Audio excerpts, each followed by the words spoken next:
ते गुंड एवढ्या कडक बंदोबस्तात ना कशी काय पळून जाऊ शकतात, ते बी आमच्या पोलीस चौकीत ना. म्हणजे तो मुकादम जे काय बोलत होता ते खरं असलं तर, त्याला फसवण्याचा कट असला तर असं सगळं. एक मिनिट, त्या मुकादमानं तात्यासाहेबांचं नाव घेतलं होतं ना? म्हणजे तुम्हाला काय म्हणायचं, या सगळ्या मग तात्यासाहेबांचा हात आहे? वाघमारे, तुम्ही खरोखर तात्यासाहेबांना संशय घेताय काय? तुम्ही ओळखता ना त्यांना, तुम्हाला माहिती आहे ते असलं काही करणार नाहीत. मी दुसरा विचार करते सत्या. जर गुंड पोलीस चौकीतून पळून गेले म्हणजे त्यांची कुणीतरी मदत केली, कारण पोलीस स्टेशन मधून पळून जाणं एवढं सोपं नाही. तुमचं पॉइंट तर एकदम बरोबर आहे, पण कसं काय पळून गेले असतील काहीच कळलं ना. बरं जाऊ दे, लवकर चल, जादू साहेबले भडकले असतील. बरोबर, चला निघूया आपण.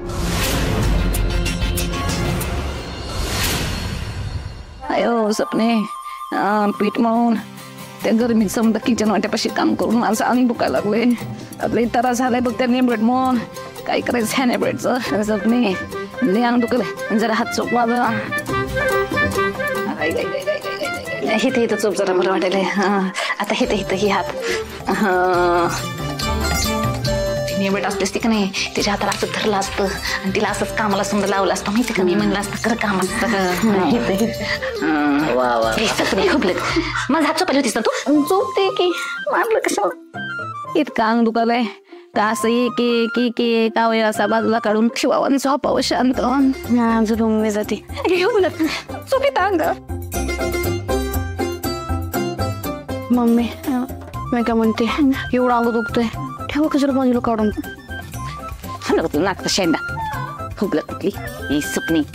तू तुझ्या त्या नानाच्या पिठाच्या दुकानात कामाला जायची का लहानपण? हा जायचं की काम करायला वगैरे. आणि लई कंदी पेढे खाल्लेत बघा तिथं बसून बसून मी. त्याच्यानेच अशी झालीस फुगलं कुठली. आता पुन्हा नानाकडे गेलीस का नाही दुकानात? काही विचार, कंदी पेढ्याच्या ऐवजी तुझी अक्कल तर निघली होती का ती?